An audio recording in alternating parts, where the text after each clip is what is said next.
Hello, welcome to the Crypto Club and Digital Assets Weekly Catch-up on Zoom. It is Sunday the 4th of February 2024, and as is always the case with these sessions, we never know quite what we're going to be talking about. So do stick around and find out. Some weeks we talk about blockchain, DeFi, NFTs, ICOs, STOs, TGEs, any other three-letter acronym really. We also sometimes talk about CBDCs, so central bank digital currencies, the Metaverse, and much other stuff that's going on. These sessions are open to everybody, so if you're a novice and just learning, do come along, join in, ask questions, or if you're running a project and you'd like to share some details, we'll also run our Gone in 180 Seconds session. This is where you get the opportunity of a 3-minute elevator pitch without the aid of slides or PowerPoint or anything like that. Just talk about your project, tell us more, and then we can ask questions about it. If you enjoy this, then obviously do click on the subscribe, the like, make comments even better, but most importantly, come on to a future session and enjoy it yourself. Anyway, with that, let's see who's going to come and join us today. Hello. Hey, how are you today?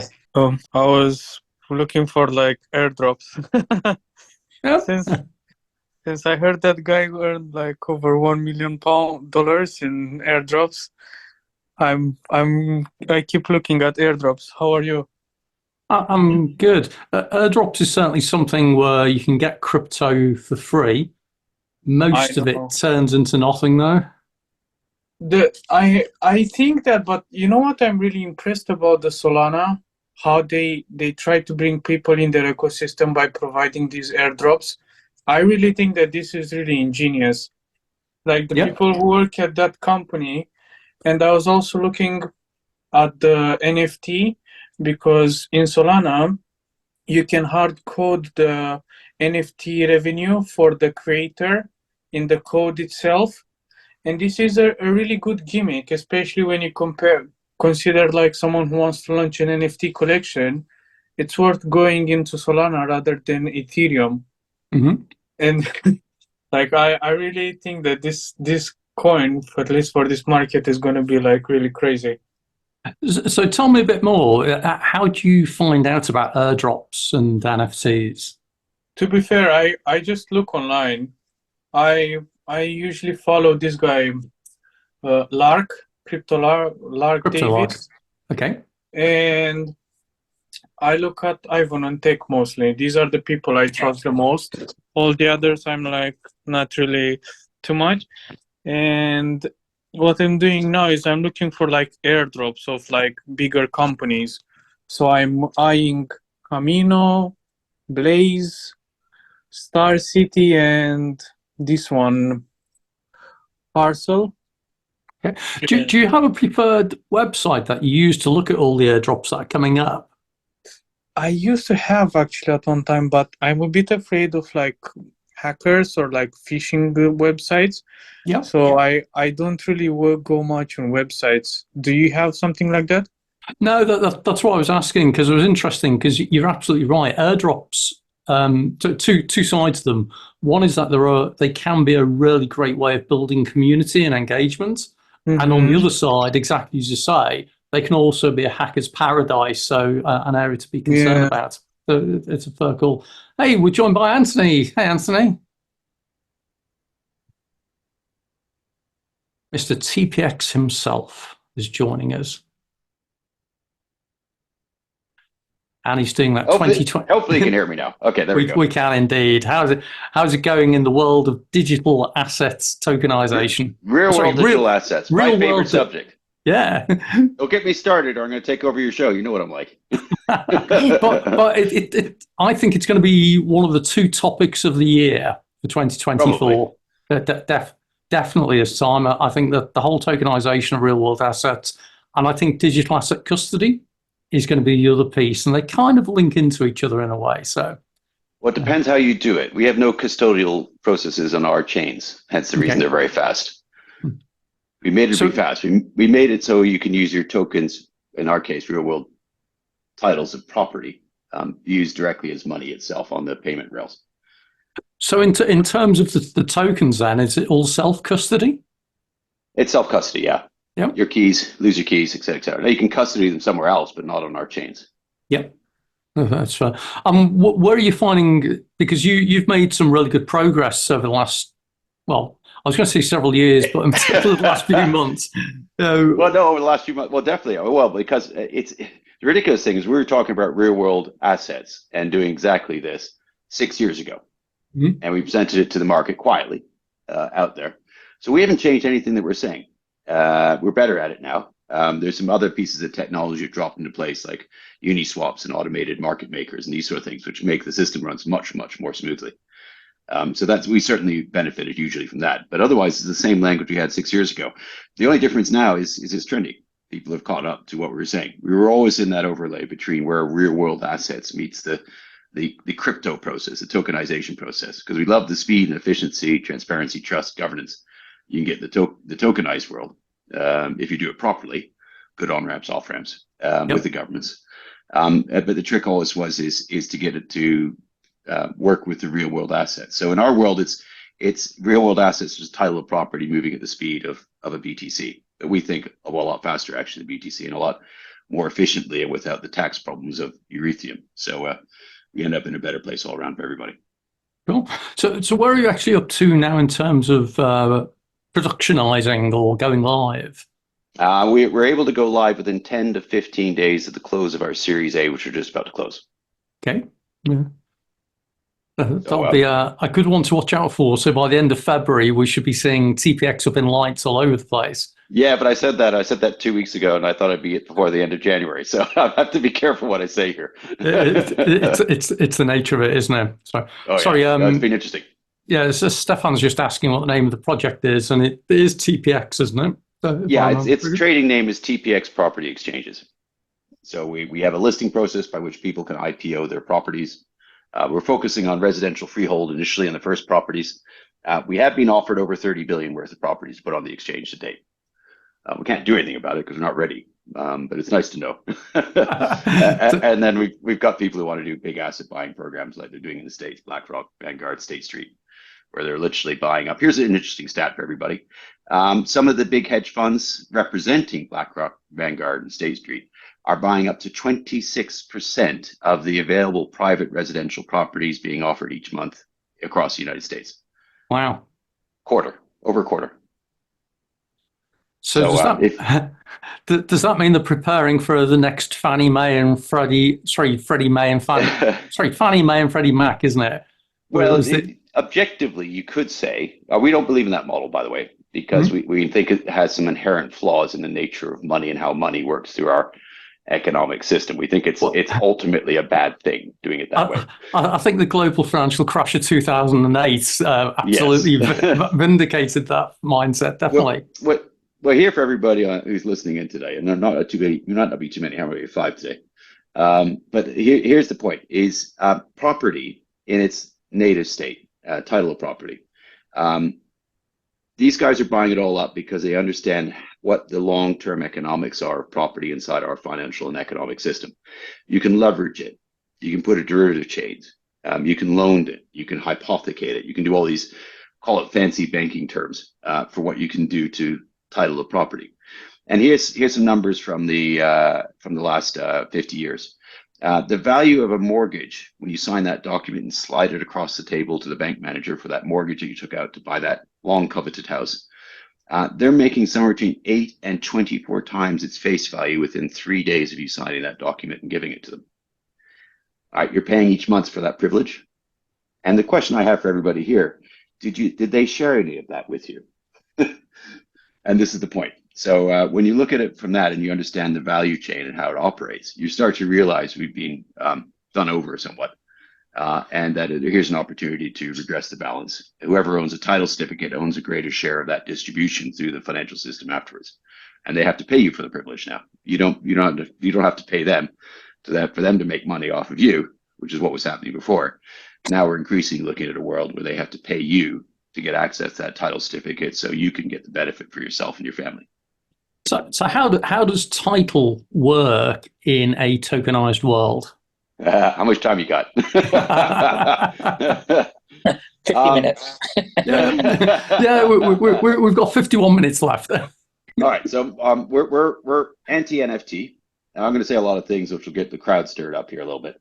We're anti-NFT, but we like tokenization. The reason I say that is the on-ramps, off-ramps. unless you work with government, which is what we did, land registries, tax offices, Treasury, HMRC, HMLR, land registry, sorry, once again, FCA, Bank of England, Treasury. Unless you get all those guys lined up, because primary is such a primary asset in the nation state, they're not going to let you screw around with it. Okay, so just because you've got something that has value doesn't mean you can leave them out in the cold. This is what I call the gravity question. Just because you want something to happen doesn't mean gravity isn't going to have an effect on it. Yep. And it's the same thing here. And I know a lot of us in the industry feel the same way about this. So for us, it was about getting all the stakeholders on side. And we started on that journey literally 7 years ago when we started doing this. And it took a long time because these guys barely understand what a distributed ledger technology is, what's a token, BTC, that's something that gamblers do, isn't it? And that sort of thing. And so it's taken a long time for not so much for what we're doing to be able to do it, because we did our first minimal viable product in 2017. But the issue is that the guys that we were dealing with didn't have a clue how it worked, what it was, regulator, et on down. So it's taken a long time to get everybody on side for this. And now we have very broad support from all the departments mentioned to launch this, not only in the UK, but globally. And as part of our asset-based economy thinking. So back to your title question, you need the on-ramps and the off-ramps and the inherent trust that government systems like a land registry can give you. And so you need to marry up with them, have a system that's compatible with what they're doing. And then in our world, take a tiny sliver of title and turn it into something that you can buy a Starbucks coffee with worldwide. Mm. So that's kind of an interesting notion, isn't it? Because it's always fascinating that I do believe TPX is going to be one of the few who actually succeed in the tokenization of real estate. And I've been following that space since about 2016. And I think I tracked, I think it was 60 projects that were all talking about, and they were all talking about tokenizing property and this kind of stuff. And they all fell away. And this is where I love the fact that you're still enduring and you're still working your way through. Well, I can tell you, we spoke to a lot of the CEOs of those companies that did fail after they're into their next job, sort of thing. And we asked them what is the number one reason, the challenges they face. The issue always was, the wonderful way of putting it this way, most of the guys who did it were guys who were real estate guys. And what they were pushing for was a bigger shop window. So let's put it out there. Let's go into the token world. Let's get this massive shop window, allow anybody to buy property anywhere. As soon as they did that, they hit the securities commissions and the securities law. And as soon as you go across your nation state border and move money across that nation state border, all of a sudden you're a security. And that means you can only get money out of your own economy. And so the end result is they ended up trying to list property from a real estate way. And a listing or tokenization of a property does not a market make. Mm-hmm. There's no secondary liquidity. There's no exit path. So I've got a token. Now what do I do with it? Not a very good answer for someone investing in an asset like a tokenized property. We took a markets approach and we said, well, let's not look at it from the real estate guy going out to the global world. We're going to look at it from the global world with their liquidity, trying to buy that asset, that local asset in a local exchange, in a local environment, local rules, local systems, local processes, local established law for property. And so he did a completely 180-degree turn and approach it with the markets approach. When you do that, then you get liquidity in the title asset. And then you learn very quickly, you have to have things like full adjudication and rescission on the chains. We had to build our chains to do that. No chain in the world exists to do that unless it's ours right now in the way that we built it. You have to get divisibility and fusibility. We built that into the chains, which is the world first. We also built fiscal and monetary policy. You ask someone in crypto land to talk about fiscal and monetary policy, and their eyes glaze over because they'd much rather be making money than worrying about paying the taxman. So we built the taxman in. So the taxman, you've got stamp duty, for example, when a property moves of a particular value and above. In the UK, you have to pay your stamp duty. And so we offered to collect all that tax for free for the government. However, there's a threshold by which stamp duty counts. And below that, you don't pay any tax on it at all. So you end up in a nice world where we benefit and they benefit. And if there's taxes to be collected, we'll collect it for them. And that means our government now promotes our exchanges worldwide. We don't have to promote it as much as others would have to do because we have our own government promoting it for us because they get taxed on every time the asset moves anywhere in the world. So they like that. So there's this aspect of paying the VIG. Paying off the tax man is cut. And I freely admit that. But it's much less than any other system that they could come up with. And most of us look to live in societies where roads work and schools work and all that sort of stuff. The clever thing is we arrange to pay our taxes directly, or fees, I should call them, because they're not tax under primary legislation yet, but they're fees. And we pay the fees directly to the municipalities, and the municipalities can only spend it on roads and infrastructure associated with that property locally. So they can't spend it on weird social programs that get them elected. They have to spend it on the things that enhances the value of the property in that local environment where that property sits on our exchange. So we created a very clean ecosystem where benefits are aligned, interests are aligned, much more efficient than the current systems they're operating. The only thing you have to do is account for your capital gains tax wherever you hold your account, wherever you hold our title certificates. But it's built with that sovereign chain environment, in the sovereign environment. I was going to say, because that's a novel thing for your initiative. That I often say that one of the problems why many of the tokenization projects failed is because they're trying to cross the double challenge of the crypto regulation space and the property regulation space. But it sounds like not only are you addressing that, but you're also addressing the financial instrument regulated space, and also the taxation domain as well. Yeah. And it's this whole thing. You can always argue that the position of taxation, but they tend to have quite a strong influence. And if you can address that, yeah. Well, now for anyone listening here looking to build out their techs, and I try to think of the broad audience here. I used to be an Olympic coach a long time ago, cross-country skiing, biathlon, went to the 92 games. With the athletes I was working with, I kept telling them it's not good enough to be good at one thing. It's not good enough to be good at half a dozen things. When you're at the top level, you have to be good at all of them. And you have to think about all of them, and you have to make sure that you've incorporated all of the different things that it takes to being really an A-class athlete in a global audience. You have to look at all the little things to get there. Same with the top flight football player. It's not, you can't leave something to chance. You can't not think about it, because rest assured there's somebody else out there who has. And you have to work within the system that you work in. Otherwise, as many crypto guys found out, the SEC or the tax guy will be chasing you for the rest of your life to get what they think is due to them. And most people, institutions particularly, don't want to play on a system where, quite honestly, they can't sue each other for failure of contract. So unless you've built the systems that allow that adjudication rescission that I mentioned earlier on your chain technologies, then institutions will never put anything on those chains, because you can't uphold contract law there. Or which law do you apply? You have to build your chains in a sovereign design, fully distributed, to be able to do that. And so when we did all this, we had to build all these systems ourselves from scratch, because they didn't exist. Ethereum can't do it. Other chains can't do it. Others pretend to be, but they usually solve some of the problems, but not all of them. So I was going to ask on that. So one of the challenges I see is around the likes of MiCA. So for those who don't know MiCA, the EU marketing crypto assets, and you've got FATF, so the Financial Action Task Force, and a couple of things where they kind of come together is around things like the travel rule. So this whole ability to be able to track and trace where crypto has come from, where it has gone to. So do you address that through full KYC then, or do you delegate? Yeah, you wouldn't even get in the starting blocks with the regulators unless you had full AML KYC. For us, not just for the individual client accounts on the system, but also for the properties that enter the system. A lot of, when I first went into the FCA, I jokingly said to them, I want to set up a property exchange. I had all these systems, and I would be very extraordinary, clean and clear on who the beneficial owners of those properties were. And I joked with them that I'm cleaning up their problem 1 square foot at a time.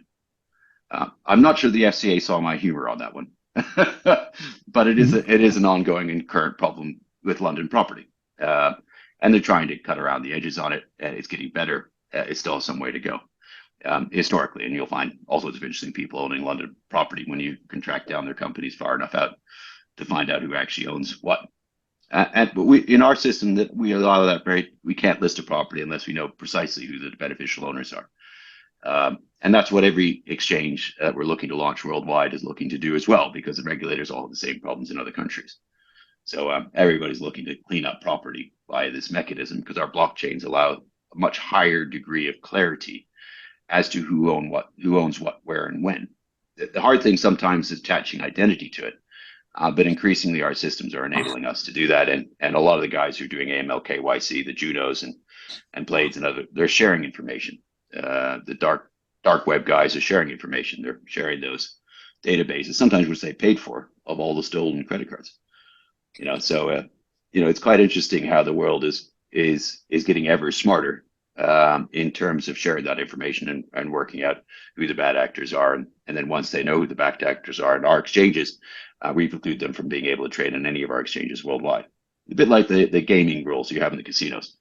When the casinos identify someone taking advantage of the system or using computers behind the counter, and they can prove that that's the case, then they get banned from all the casinos. And that's the same sort of methodology that we're following here. The defend is the NATO, also was it NATO, the NATO one? An attack on one is an attack on all. So part of all of our exchanges have to commit to a war chest and shared systems and processes by which they share this information to make sure that bad actors are kept out where there's reasonable cause to share that information.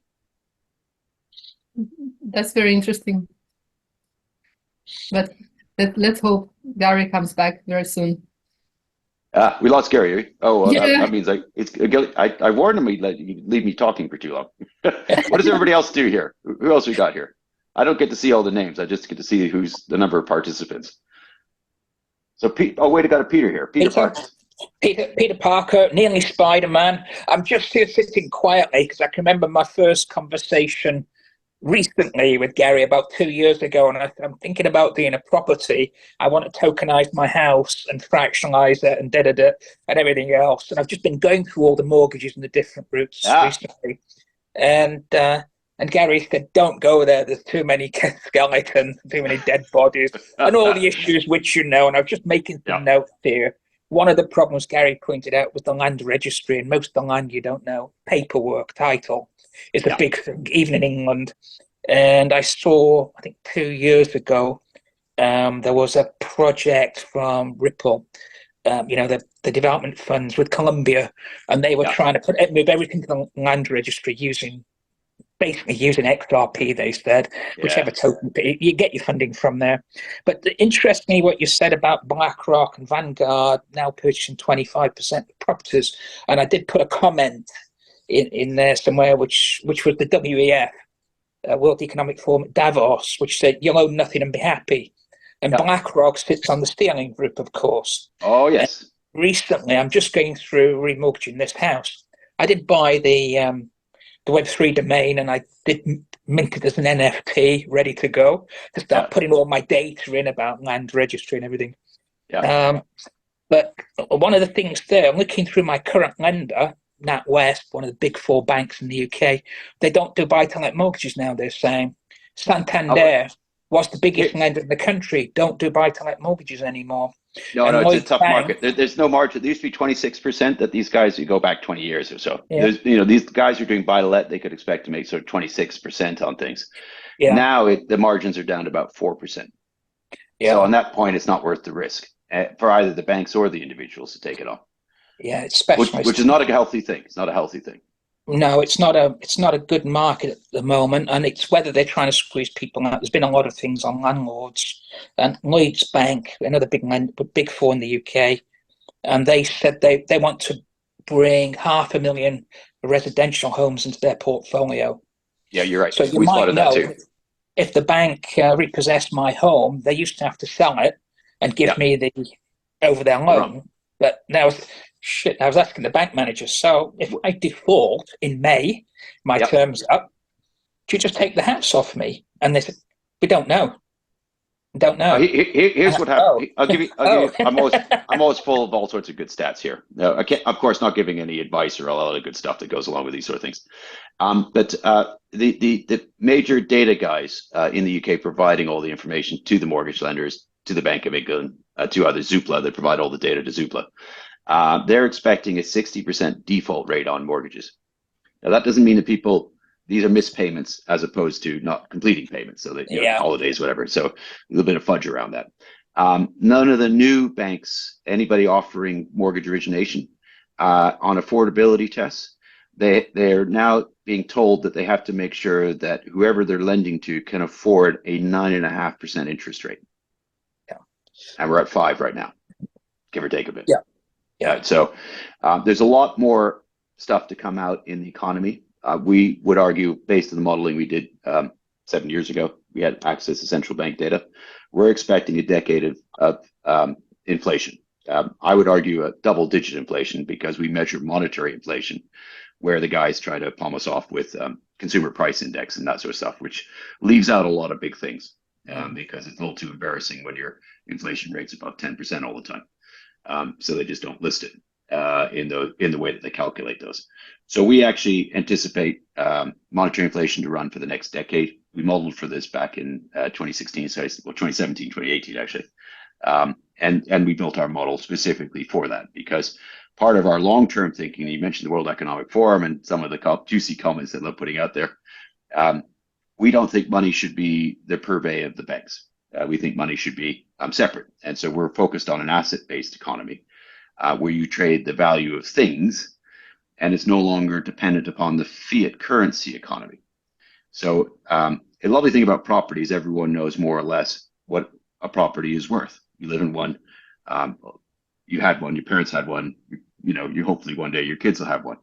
And that's usually based on a proportion of people's salary. And it's usually a fairly tight range over history. It has varied over times, but it's usually fairly tight. And it's deemed to be a largely inflation resistant asset. So our view is always there's over 600 trillion worth of property in the world, including the Chinese. You could argue how much a Chinese property is worth these days, but there's about 600 trillion of this stuff.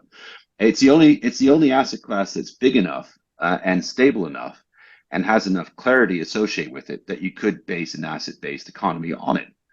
So we say, well, if you actually create a mechanism by which over the next 50 years you can tokenize property and turn property, those titles of property in their smallest sizes into loose change in your pocket, why do you need fiat currency?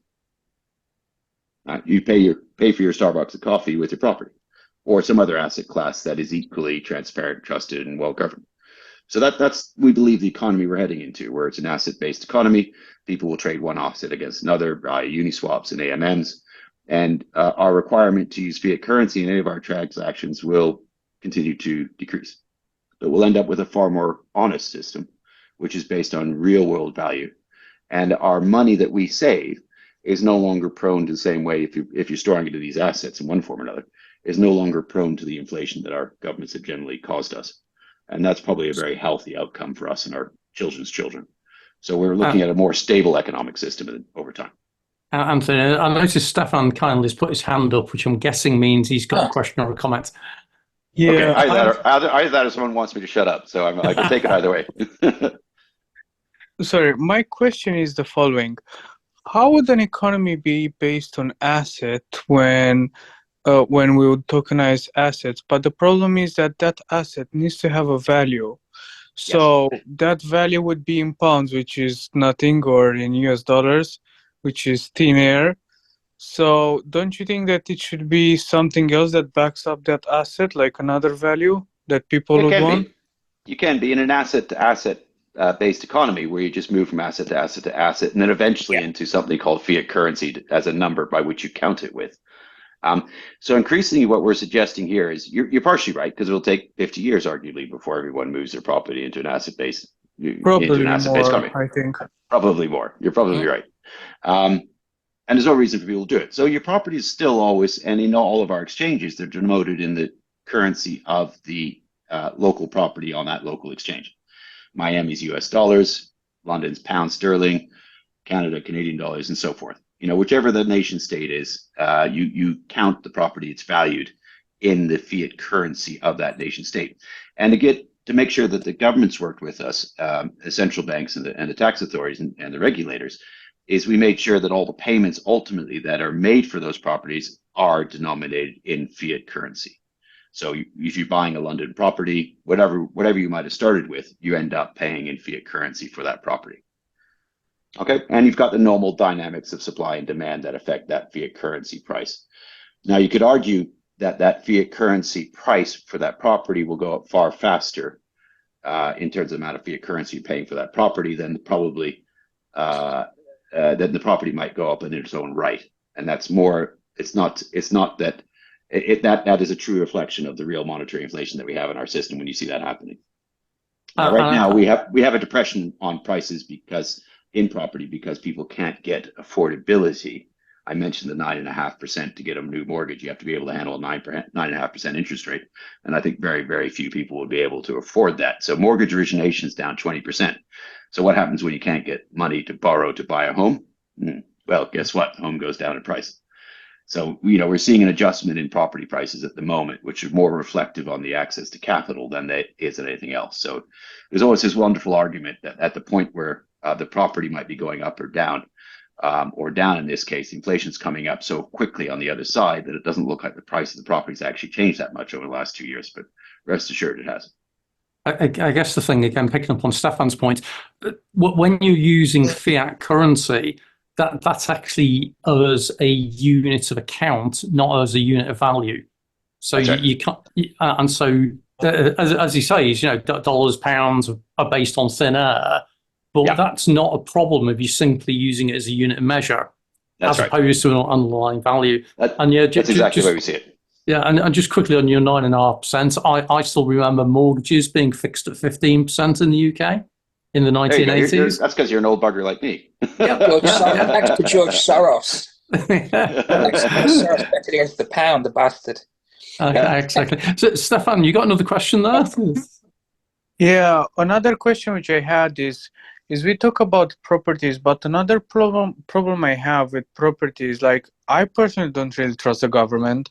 Like I really disrespect, and the fact that I would have to buy a house in a particular country, this is really bad because I am at the hand of the government. If the government doesn't like me, he kicks me out of the house and closes the house. How can I still own that asset? Because what do I do if a government just wants to kick me out and I don't have that asset? In the end, it's just something in the database. That's another issue I have with assets. I think to answer your question, it's more of a where than anything else. We've gone through and looked at all the different countries around the world. Where does the ownership of property rights the strongest? We've decided it's under English common law. English common law, if you own a property, your rights are far more fundamental and stronger than they are if you own a security, say. So property law is far stronger than security law. Property, buying and selling a property between two individuals, doesn't come under any security law in any of the countries where we're launching. I can sell to you, you can sell to me, provided there's no third party in that process, no middlemen as such handling the money, and it's direct between the two of us. It's not a regulated activity. It's actually outside of the FCA perimeter. And we knew that when we started, and we got that agreed with them when we started as well. Their caveat is they wanted us to manage reasonably AML, KYC issues, make sure that bad people aren't doing bad things with the property. And we agreed to that.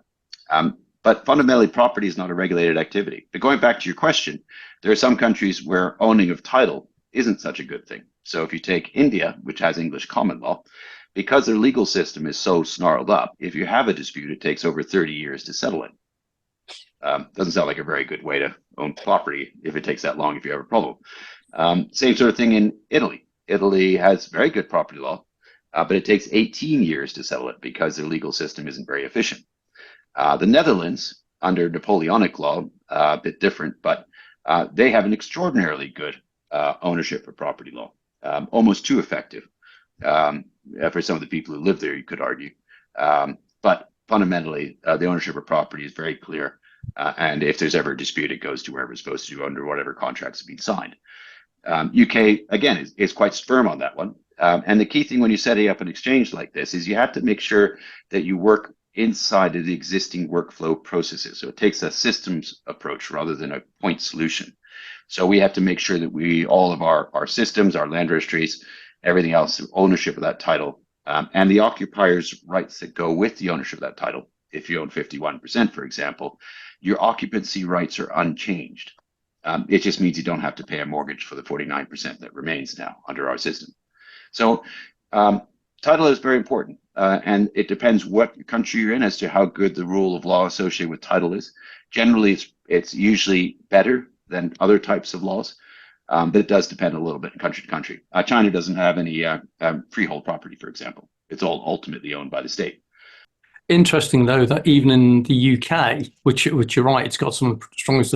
If you actually dig behind the scenes, a freehold is not ownership; it's right of use. Yes, so and and ultimately it all goes back to the crown in some way. It does. Ultimately, it goes back to the crown. But, it hasn't been exercised, and you have layers upon layers of case law on top of that, which effectively gives assurance of ownership of title. Yep. I think Prince Charles wouldn't last very long if he tried to establish the crown rights on property in the United Kingdom. And it's certainly a fascinating thing. And again, it's where when you start taking a look at an area of law in the UK that's not often spoken about, which is trust law. Mm-hmm. And that becomes really interesting where you're talking about equity and equitable title and that.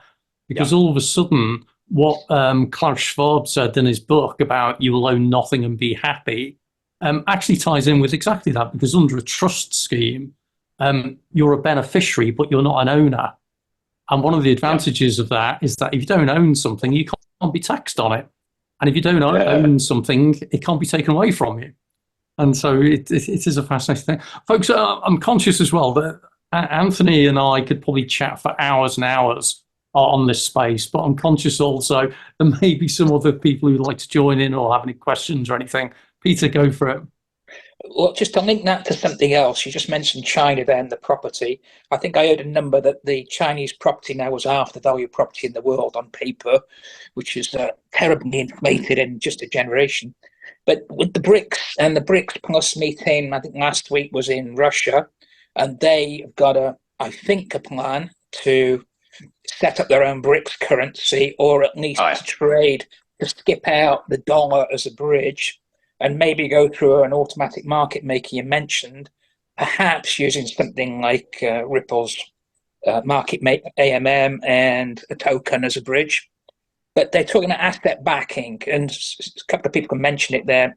Money printed out of thin air. You write the mortgage, which is an IOU, and they create the counterbalance to that. But it's all this. If you tokenize in the asset, and that's the value is tokenization of real world assets. This just fits right into it. What's backing that up in the US? Yes and no. The ability for the taxpayers to pay the taxes. That's what backs the US dollar. Fundamentally, but you're right to point this out because, for example, there are more gold certificates printed in the entire world than there is gold in all the vaults, and yet they'll swear blind that they're exchanging the value. If you go to Coinbase, you buy a Bitcoin. They have a contract with Coinbase, and Coinbase owes you a Bitcoin. But if everybody who has owned a Bitcoin on Coinbase asks for it at the same time, Coinbase doesn't have them. And if you look, they changed the terms on their contracts about 18 months ago, it was a while back, where they said, well, basically you've got sort of 3 years to pay you out your Bitcoin if you all ask for it at the same time. It's leverage. The ratios, they're saying just like our banks, you deposit your money in the bank and it says you only have to have a 9 or 10% reserve at the bank of the cash that's deposited with you, or you can basically lend out the rest on the basis that can't imagine everyone asking for their money at the same time, although it did happen to Silicon Valley Bank not too long ago, and they had to close. So the issue is this one, going back to your point, title. Title in our world is a one-for-one. Enumerated title certificate is direct ownership of the property. There is no hypothecation. There is no leverage. It's always the pure version of it. There's no lien or charge on the asset whenever it moves on the system, and we designed it very purposely that way. So you can't create more certificates than there is of the property. You start with a certain number and you stay with that number until such time as people call it back in under a procedure that we have on the exchange. And it's a one-for-one. You can't move the title certificate unless you got cash on the account. You can't sell this title certificate unless you own it.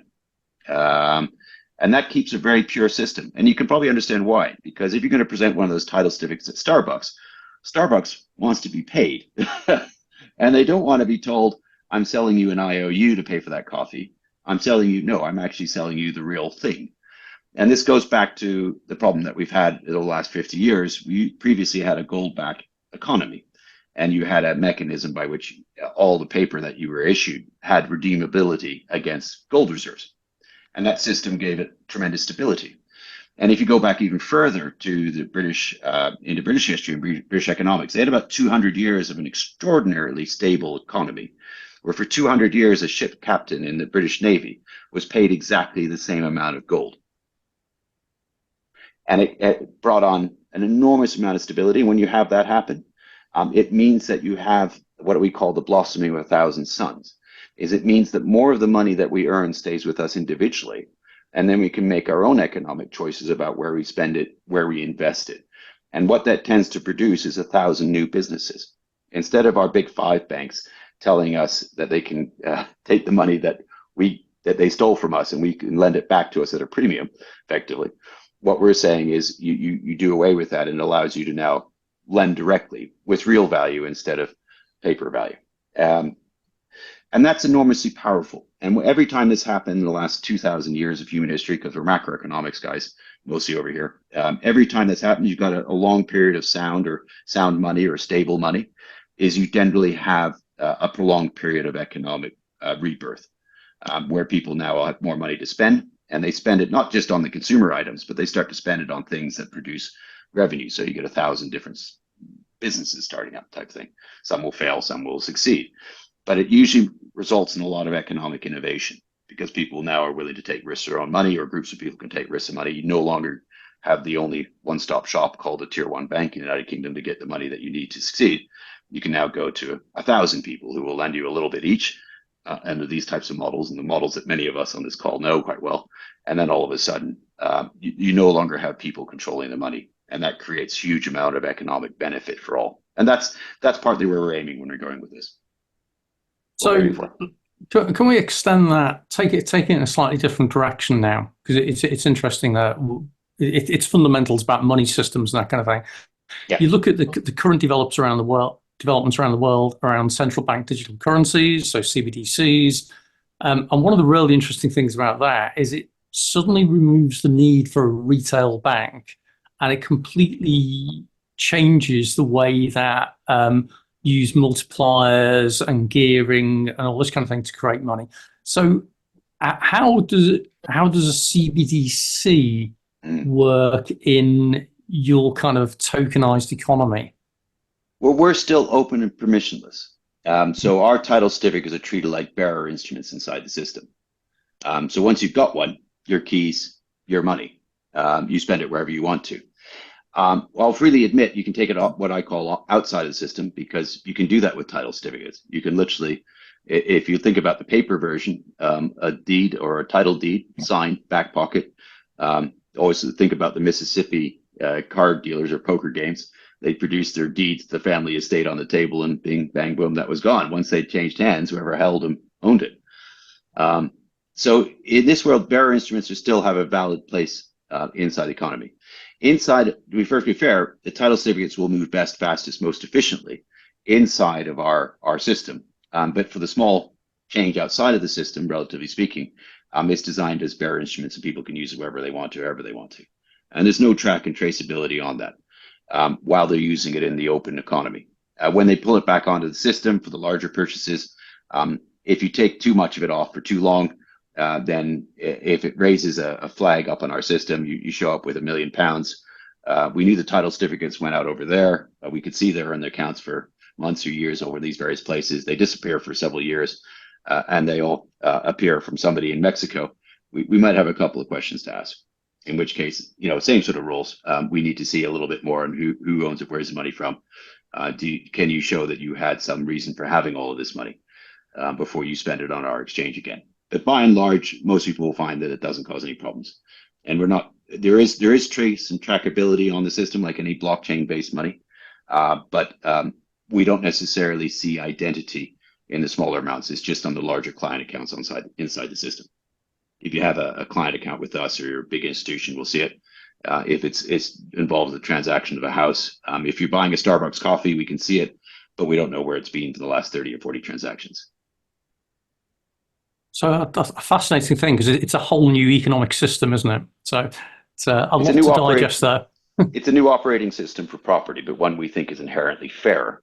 It's born of the sharing economy, and we got tired of people controlling our money and abusing it. So we thought this is a better way to do this.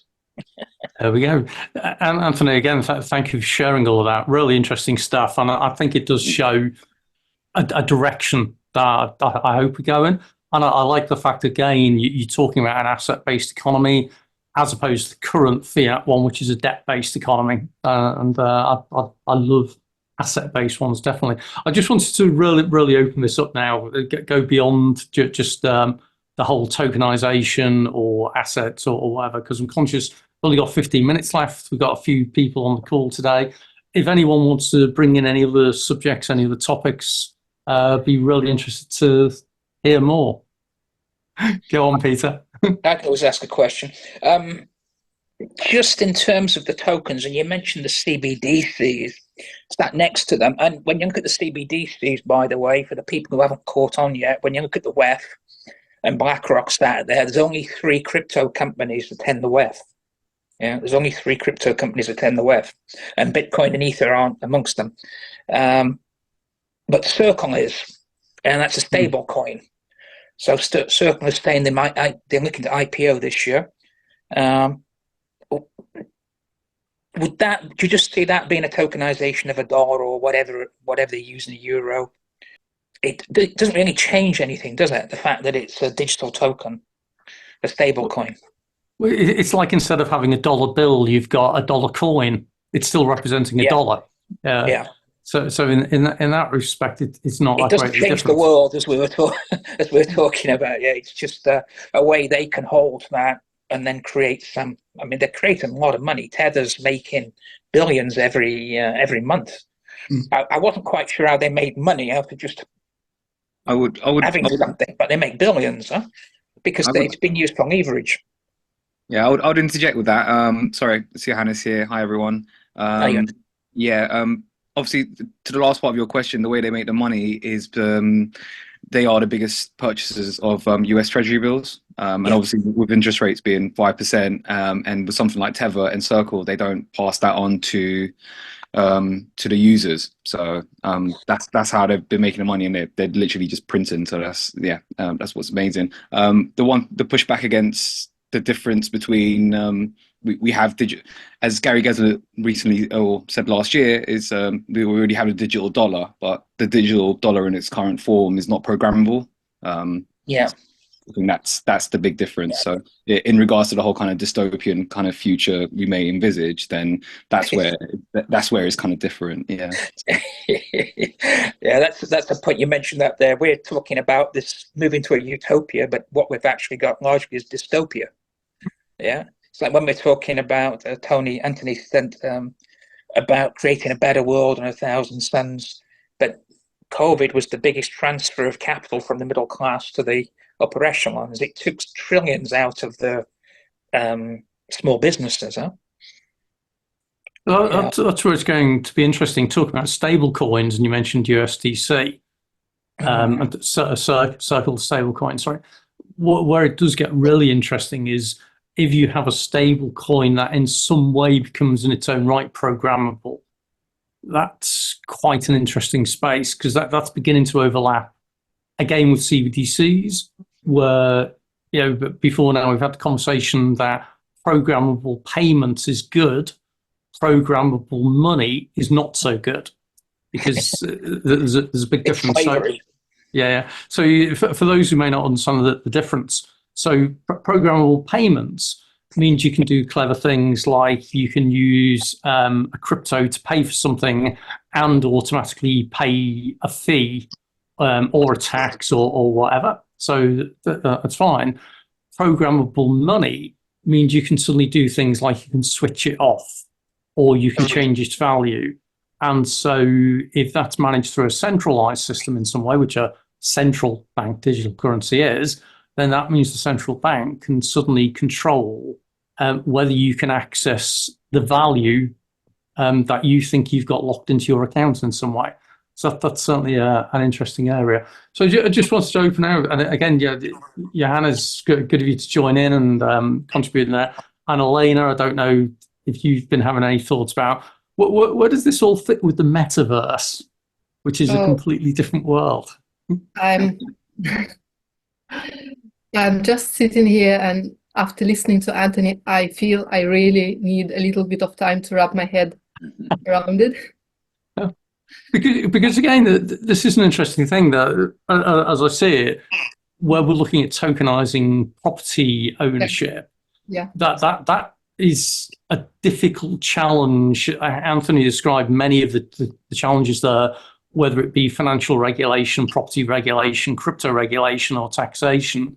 When you take that into a digital realm of the metaverse, this is where I find it interesting, because laws still apply, Yes. but which laws Yes. and how? And, you know, if you've got a digital asset representation in a metaverse, which is tokenized, then who regulates that? You know, we've got physical property regulation. Peter was mentioning, you know, in the UK, HM Land Registry, but who is the official registrar of property on a metaverse, for example?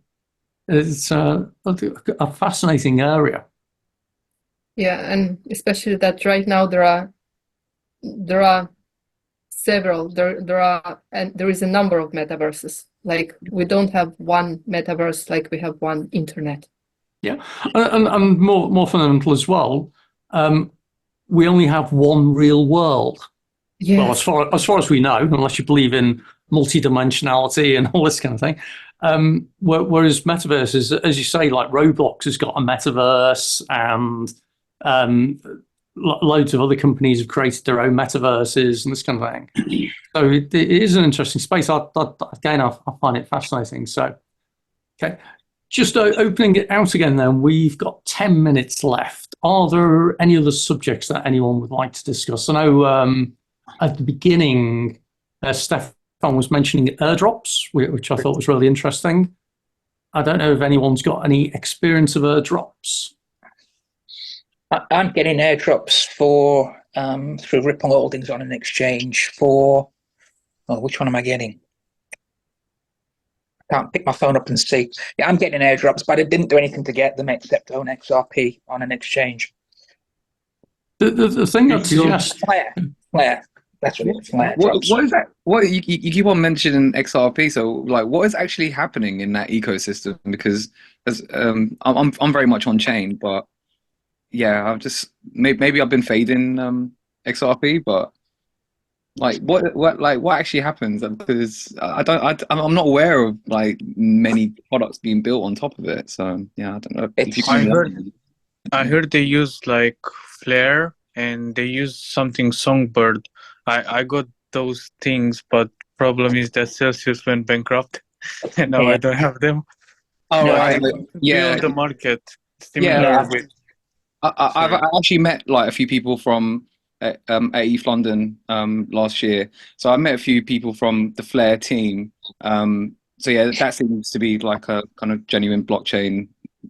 Yeah, the kind of workings on, and I believe that was kind of airdropped to XRP users. But yeah, it's dropping every month now. But in terms of XRP, or rather Ripple as the company, so Ripple attends Brad Garlinghouse attended the Davos, attends every year, but most of the CBDCs are based on XRP.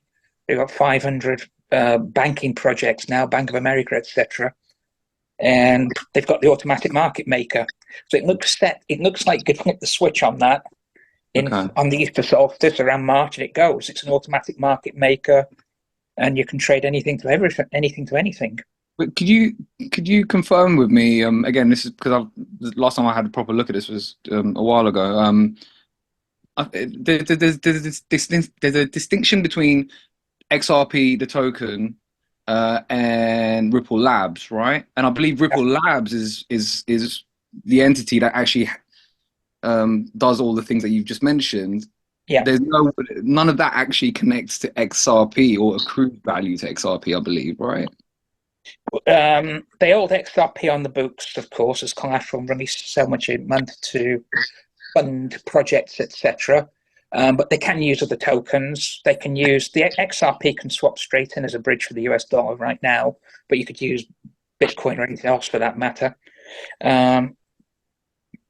The company, once the court case is what stopped it, and there's stuff around that. I think with ETHgate's been raised again, I think in the Crypto GB group. So there's a lot of FUD against it, and there's the court case outstanding, but it's the only asset now which has been declared not a security. So you've got the free pass for Bitcoin and ETH now, but that might come back around. So, not a security to retail, but there's still the second part of it to be resolved, correct? Sorry, yeah, initial sales. Yeah, okay. Which is the Series A sales. Yeah, I mean, I was very, very happy by that finding, by the way, as a blockchain enthusiast, because most of the other tokens kind of they're kind of clear as well, but yeah. And I suppose the other thing as well is that we need to differentiate. There's three things around Ripple. There's Ripple Labs, who are the company behind everything, and they're doing an awful lot of research and development. There's RippleNet, which is the blockchain layer, and there's Ripple, the cryptocurrency XRP, which is a third component. And from what I've heard, XRP on RippleNet is being used as kind of like a payment rail more and more. And that links in quite nicely. XRP is one of, I think, about 5 ISO 20022 compliant cryptocurrencies. So for those who don't know, ISO 20022, it's an understatement to just call it a messaging standard, but it's a messaging standard for payments and a whole lot more besides. And organizations like Ripple with XRP, I think IOTA, XLM, just Stellar Lumens, and I can't even remember the other ones now. Are all XDC, generally things beginning with letter X, which means that they can be used relatively easily for payment network capabilities, which is where it's plugging into the likes of Swift. So it's quite funny on some of the conspiracy forums. They go, "Oh, Swift, which is banking network, but it's how a lot of the banking does payments. Oh, well, with ISO 20022 cryptocurrencies, that's getting rid of Swift, blah, blah, blah, blah." No, it isn't. So ISO 20022 is a messaging standard that Swift is adopting. And that means that they should be able to more easily integrate cryptocurrencies as well as a payment rail. So yeah, there's I've forgotten who mentioned it now. I think it was Johannes. There's a whole raft of things around Ripple, RippleNet, and XRP, but they are technically different. And the reason there's the kind of the blurring between them is because of the court cases, as I understand. Because one of the court cases around Ripple was that they were using XRP for fundraising, and therefore that made it a security. That was a question being asked in court, which the judge, is it Judge Torres, has determined for consumer side of business that wasn't the case. They weren't using it for fundraising. But you're right, there's still a whole question on the wholesale side as to whether they were using XRP for doing fundraisers. Yeah, and they did. It's the size of the fine now on that. In terms of, you mentioned RippleNet, that's been rebadged. You mentioned the payment rail, that's just called Ripple Pay now, because they've bought we talked last week about a custodian. They bought a custodian. I can't remember the name of them. They paid $250 million recently, and I saw some numbers now. Or any money I send from here to the Philippines, here to Thailand, all goes through XRP. Canada to Mexico, all bank transfers now are going through XRP. So they're using the bridge. It's Canadian dollars XRP to pesos. And then you set the liquidity up on the center, which overcomes this thing about what Anthony was mentioning. We've got a liquidity crisis. People can't get a mortgage because we're going to be short on liquidity, especially as the banks are contracting M2 money at the moment. So you can't do things because you just don't have the liquidity, you don't have the runs. So as soon as you can move this on, like a version of staking, you put your money, and a bit like Anthony was saying, you use your assets and you put them on the exchange as liquidity. And then ideally you would leave them there and you'd earn that return off your money being sat on the exchange rather than sat with the bank. But it's the banks, the big banks, the tier ones and the central banks, I think don't like it. Ideally, we want to do away with them all. We want to do away with the JP Morgans and the bankers of Jekyll Island, but they won't go down without a fight. And I wonder how much of what's happening now in the Middle East, given that Iran, Saudi, the Emirates, Egypt, Ethiopia, 5 countries surrounding Israel just joined BRICS Plus. And the petrodollar, the US dollar is propped up by the petrodollar, which was the agreement with Saudi. And as of the 1st of January, 80% of oil exports in the world come under the BRICS umbrella now. So does that mean the petrodollar is history? Does that mean the US dollar loses its bridge status? Well, you mentioned, Gary, it isn't the end of SWIFT. Well, I think it is, because the US weaponized it and kicked Russia off SWIFT. And now the BRICS have got about the same amount of trade as the G7, and they won't be using SWIFT. So what are they going to use? They'll use an AMM. Yeah, and that is going to be the interesting thing if the BRICS establish an alternative to SWIFT, because SWIFT tends to be used. Yeah, they've already got one. Yeah, that's where it's going to be interesting, folks. We're about out of time. I know we talked a lot about the whole tokenization of real world assets, but it's a fascinating area because it ties in wonderfully with how crypto ultimately may lead to new ways of money and the economies and that. So, Anthony, thank you very much for sharing the insights on that. For providing some great numbers as well. I love the numbers behind the thing. And for those who were just listening, hope you found that of interest. Do come and join us again. Thank you very much, everybody, and have a great day.